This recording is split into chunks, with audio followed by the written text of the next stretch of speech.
Hey there, glad you could be back. I want to do another video today. It's just an update on the Tahoe. So I think I mentioned last time on this that I tried one of those lunchbox lockers in the factory carrier. I didn't like the way it was working for me. And a lot of it had to do with, I mean, I used to drive that in my old CJ, and I remember like, boy, this thing's a lot of work to have it full-time locked. Likes to plow when you try to steer, and you really got to fight it. So I thought this is going to wear me out. And I know that fighting the steering, because of the kind of wheeling I'm doing, it's a lot of hours. I mean, I go a lot of miles, and you get in those curvy stuff and a lot of steering, and fighting that steering all the way, it's going to wear me out. It's an age thing. But when I had my CJ5, I remember I was in my 20s and 30s. I had a lot more stamina, a lot more patience too, and I was only like 31s and then moved to 33, so it wasn't that big a deal to have full-time locker in the front end of a Jeep with much smaller tires. And CJ5, CJ7s, they're really light Jeeps compared to the modern stuff you got out there today. As light as they try to make them, they pack them full of stuff too. So anyways, instead of the lunchbox locker, I called my West Coast Differentials, and I says, okay, what do you got for this Dodge front end? He says, an E-locker or an ARB. There's only two selectable lockers made for this. There's Auburn Gear and maybe one other. They don't make it for the old Dodge Dana 44s. And you gotta remember, these things are what, 25 years old or whatever. So anyways, he says the E-lockers are back ordered through August, and he still may not get it through August. So I says, hey, I've had 6 ARBs. I know people complain, people like to complain about stuff, but really, any problems you have with them, everything has to do with how you installed the airline, okay? And as well as how well you maintain your differentials. You can never check the oil, especially after going in a lot of water. You end up getting rust, the seal on the little coupler thing is gonna leak, and then that's gonna be into that. So you gotta take it apart and clean it up, new seals, and hopefully you can recover from rust. Rust's a pain. And I've had that problem myself. As far as the airlines, well, there's a trick to putting a plastic airline into a vehicle that moves, because you gotta remember that airline is moving up and down too, so you need to take that into consideration. And there's so many things that they can get into. You can get the steering linkage in the front, you could hit too close exhaust manifold, or just over time chafing on the frame rail can wear the side. And the stuff's really thick. But anyways, and I know I told you this maybe before, if you don't remember, I didn't want to be a how-to channel, right? Just want to tell people I'm not a mechanic, and I like going out and learning about things that I was intimidated to do before, because now I have time. It's okay if my vehicle's down, because I got other vehicles I can drive around town, do other stuff with. So they're not critical on when I have to run, and I'll be able to get to work on Monday. So I'm trying new things, and rebuilding these differentials is something. So so today, this was the 4th differential, and it's also the same differential because I pulled the lunchbox locker out and I installed this with, of course, Osa's help over here. And this is definitely ARB, because you can see the airline coming out of here, wrapping around, coming up, coming through. There it is. But even though I'm not doing this as a how-to channel, there's some gotchas that guys will install this stuff and then they won't tell you.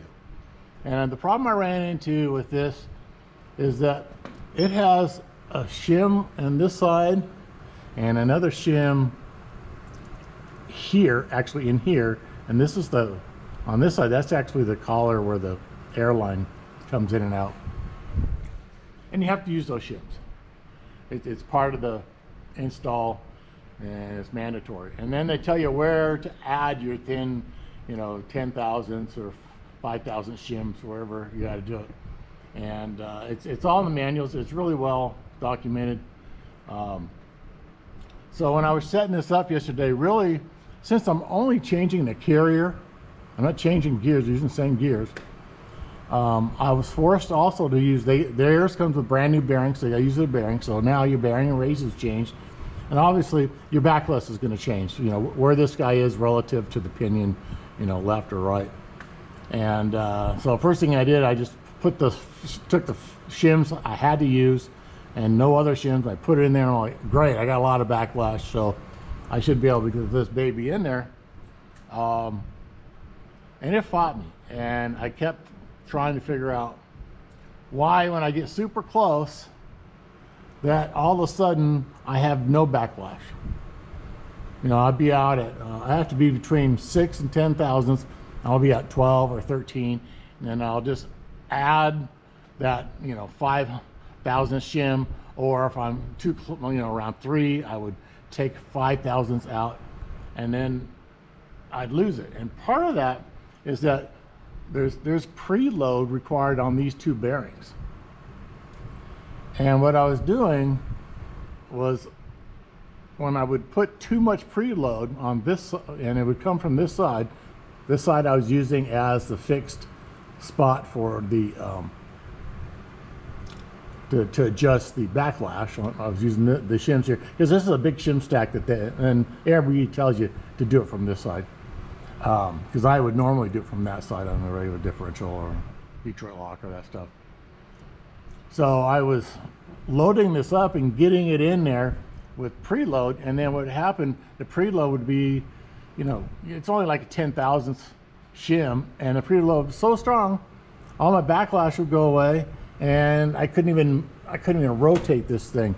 I mean, I could grab it back here, and it was rotating, real hard, grabbing the pinion yoke. So I thought about it. I go, what?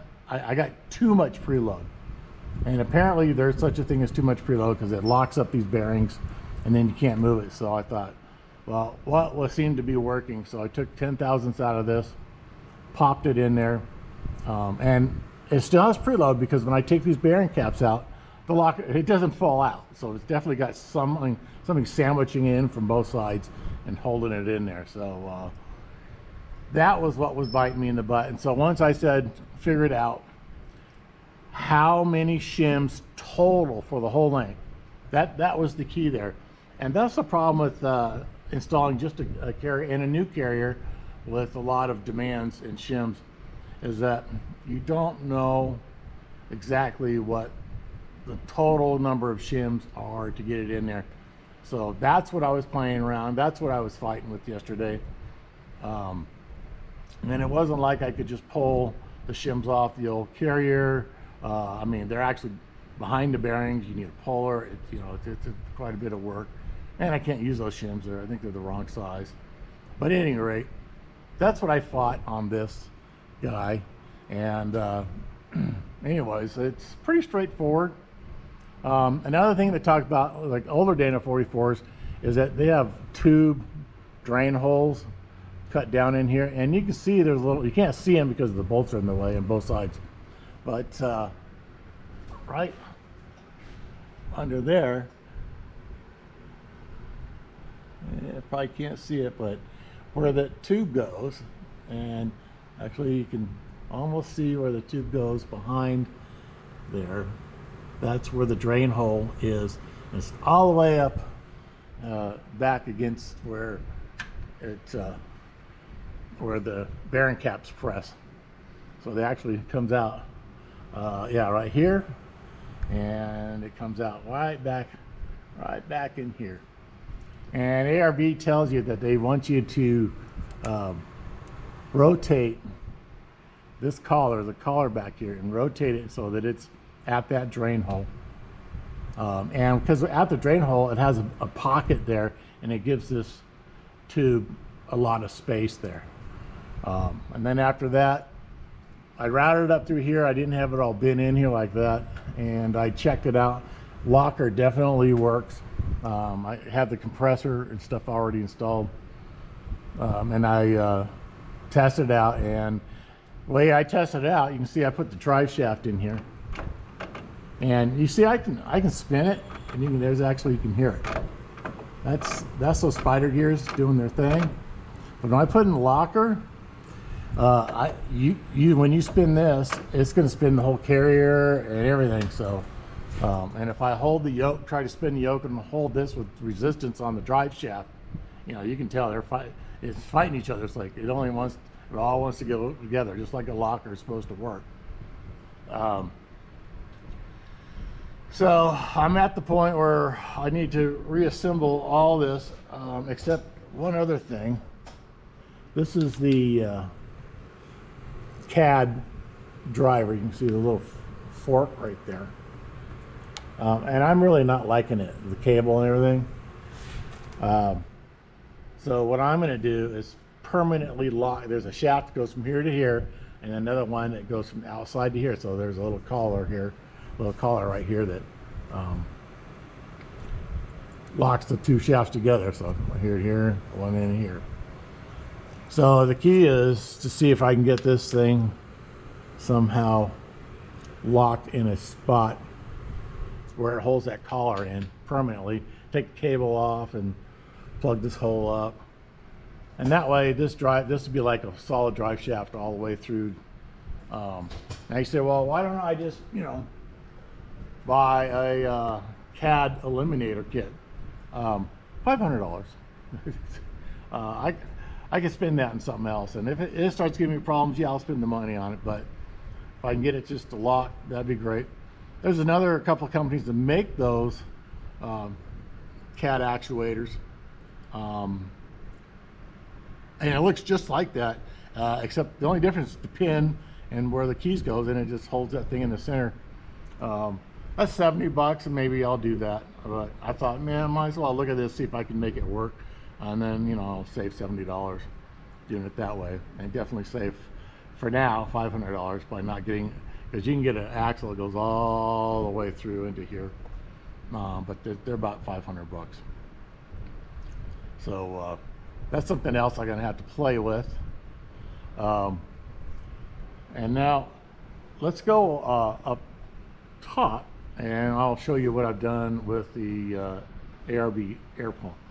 And it's also a reason why I had no problems buying an ARB. Okay, we're up top now. But like I said, I didn't want it to be a how-to channel. There's a bunch of people that know a lot more about this. But when I find things that I didn't learn in the videos, or I had to kind of learn on my own, that's the type of stuff I'll sit there and make sure to share with you guys. But anyways, here I bought, this is the dual compressor, so it's actually two. And if you don't already have an air solution, because you need to air up your tires, then this is a great way to go. And all out, good air pumps are really expensive, and that's all there is to it. So you'll look up these. They have one that's a dual, but it's brushless, and it's like twice the price of this thing. And there's a guy on the web somewhere on YouTube does a really good comparison video on it. But and it turns out it is faster, but not for the extra $500. I can give a few minutes of my life, 10 minutes of my life to save $500. I'm okay with that. But anyways, here's the unit, and so here's the pump, and then this is the bracket that comes with the pump. It has 8 holes. There's 1, 2 here that you can use to mount it. And if you have a Jeep, the cool thing is if you have a Jeep, there's all kinds of kits out there to, you don't have to make bracket stuff, but nobody makes anything for a Tahoe. And but they said of the 8 mounts, you only need to use 4, and they actually only give you 4 bolts. And this is called a manifold. It's really just a big tube with a bunch of, there's a port I didn't use right there, and then this is the main feed to it, and then right here is the actuator for the air locker and the relay that's on that thing, and of course all plugged in. And this is my air hose, so that's my port. I can air my tires with this thing, and it'll do a tire like in a minute, maybe 2 minutes, something like that, to where you can, you know, get on the street and start driving home or to your next destination or whatever. So it's a pretty good pump in comparison to most of them. But the neat thing about a Tahoe is this space is actually a spare battery tray. Now it's being taken up by, this is my windshield wiper bottle here. When I put the 37s on, the factory bottle was actually right here, and it went, and it's long and skinny, and it went down there, and basically everything, the front tower was going to hit it, so it had to come out. So this is a inexpensive Amazon buy, and I just hooked it up, and it works just fine. But if you kind of look down in here, you see this bracket. It's got a little angle thing here in the bottom, and the plate on the bottom is just a 3/16 plate, and it actually has 2 bolts on this side, and then you can see down here, sorry, it's got 1 bolt right there, and then I also have it turned a little bit because I wanted it to not hit the right here. There it is. See, so what you're looking at right here is the filter. Boy, magnet. So this is the filter, and then right here, that's my coolant line, and so I can get, you know, my finger in here, and I didn't want to have issues. Plus, if I need to pull this coolant line off, I don't have to pull, you know, the locker off. And one of the problems I had with this, let me cover that, is this line right here. This is one that comes with the kit, and it comes with all the fittings, and it's great. But good God, it is short, and that made it pretty tricky to get stuff in here. And so it is in the configuration it is in because of this line being really short. And when I shut the hood, there's a little spot up here. You can see it took some of this foam away. It was hitting the foam, but it wasn't hitting the actual hood. So I just clearance that. So the hood does shut. And the other thing I had to do in order to clear this from the hood was mount the manifold at an angle so it was down like this, and that worked out pretty good.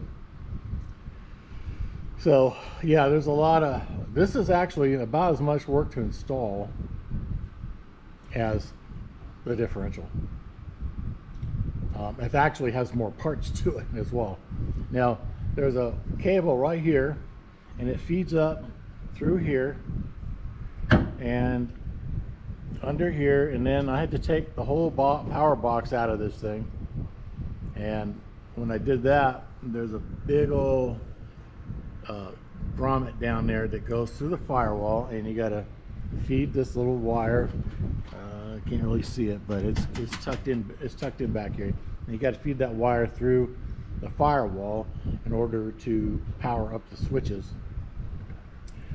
That's a lot of work to get that through. And dummy me, I was actually trying to use a drill bit to make a hole through the grommet, and I checked from the front and the back, and I thought I had it in the right size. Anyways, something went and turned for the worst, and I drilled right in the wiring harness.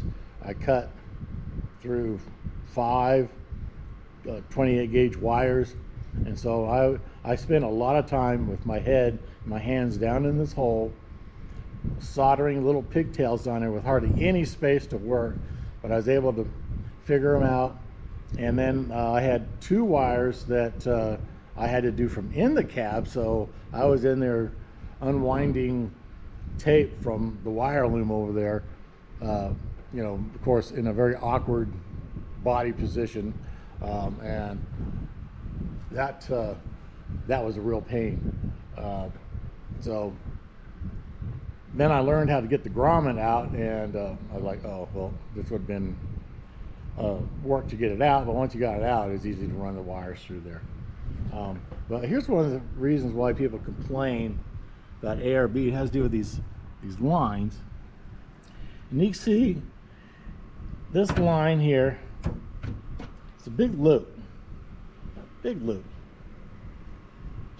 And there's a reason for that, because as you drive, this thing needs to be able to move around a bit. And the other thing I'm going to show you, what I do, is the loop comes down here, comes down to here, and then what you see here, this is my main wire harness for the engine. And right here, this is just a piece of, I think it's quarter, or maybe I think it's 5/16 of fuel line. It's something I had laying around. And I zip tied that onto the wire loom, but I fed the cable through it. And if you look at the cable, look, it slides in and out of that, right? So that's moving, and that's great, and no chafing. And if you look down there, all the way down here, you will see where, hold on, a little tie down right here. There it is, right there. It's a little tie down that goes through, and I had to drill a hole in. It was actually in the motor mount, and put that bolt, and then that's, you know, it's rubberized, so it's not going to chafe. And then from there, it goes straight to the differential, and there is no chafing at all. So the key is allow it to move, but move in a way with the suspension and the vibration and everything without chafing. And so this is, you know, part of your planning as you go to do your route. And right now my suspension is completely dropped out, so when it goes down, this thing's going to move up 4 inches, maybe 5, and then when it compresses from whatever it's at static at when it's just sitting on the ground, it's going to move up 3 inches and down 3-4 inches. You know, it's got 7 inches to travel, and that tube needs to be able to adjust for that travel. And that's why, you know, you want this big loop in it here, and so that's just my suggestion. If you decide, make sure you have some sort of loop. And if I was worried about chafing here, I could just put tape on that, which I probably consider, or I could get another piece of rubber hose, split it in half, pop it on here, and just tape it on, and then it'll just sit like this, and then it's not touching anything. So that's probably what I end up doing. I ran out of rubber hose, so that's something else I got to get. But that's my update on this ARB. It is installed. That's actually under hood. Let me just show you the part that's quick and easy. Hold on for a second.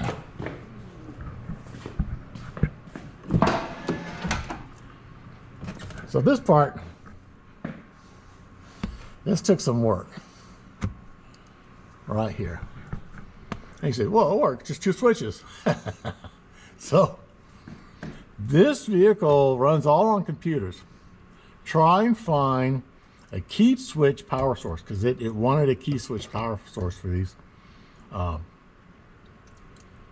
And what happens, the computer, you give the computer power, and then the computer says when it's going to get key switch power source.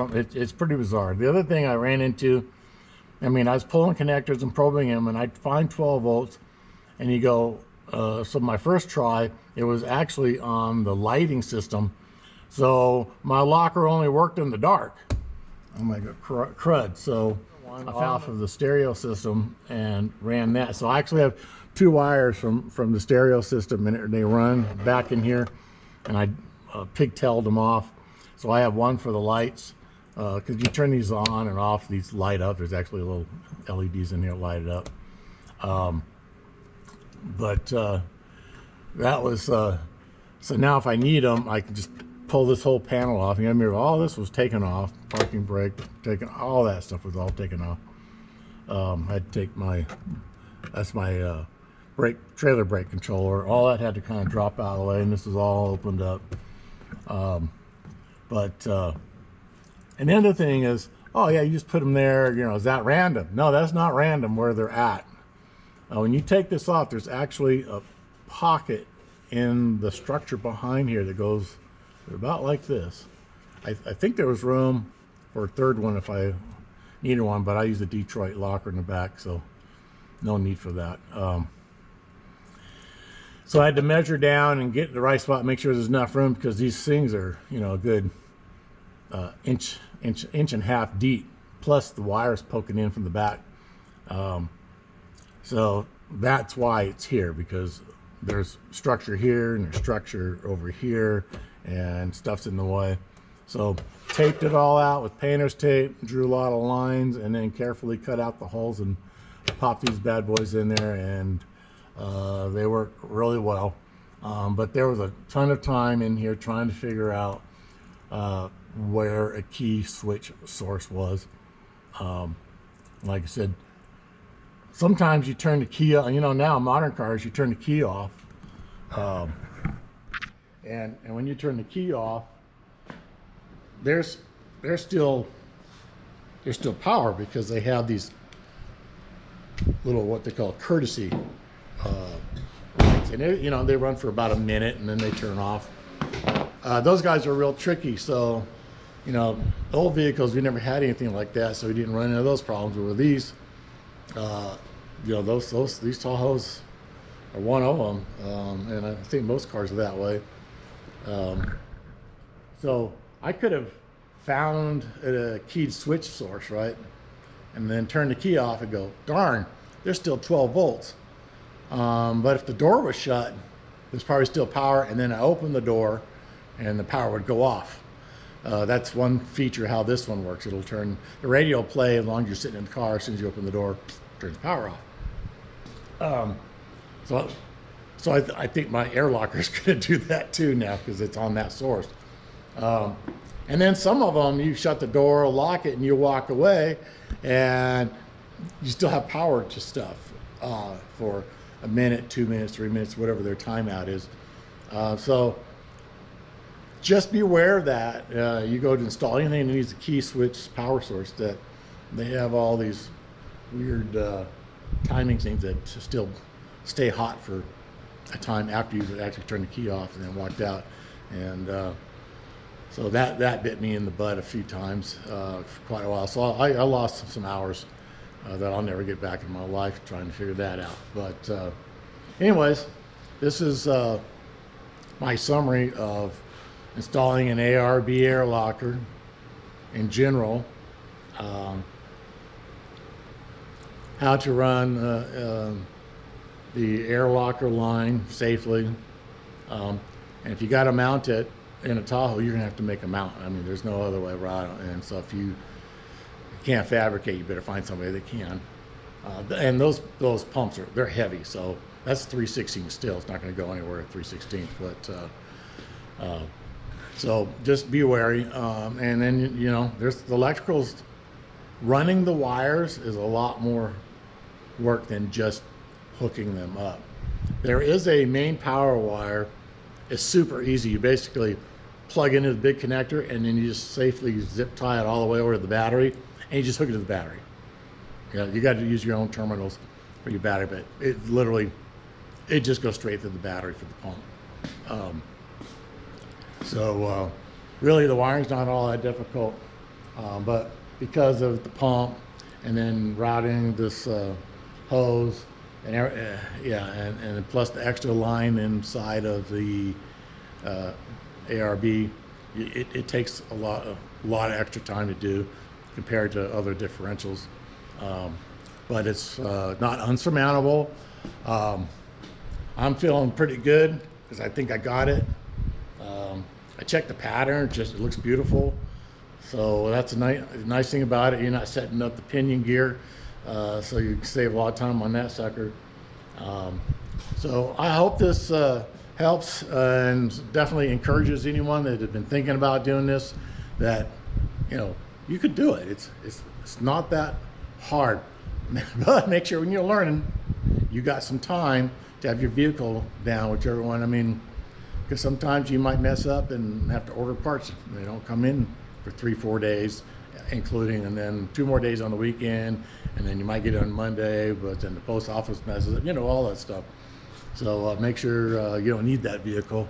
Yes, you got a backup plan. But anyway, that's all I got to say about this. Hope you enjoyed the video and you got some good information out of installing a Dana 44 ARB Air Locker.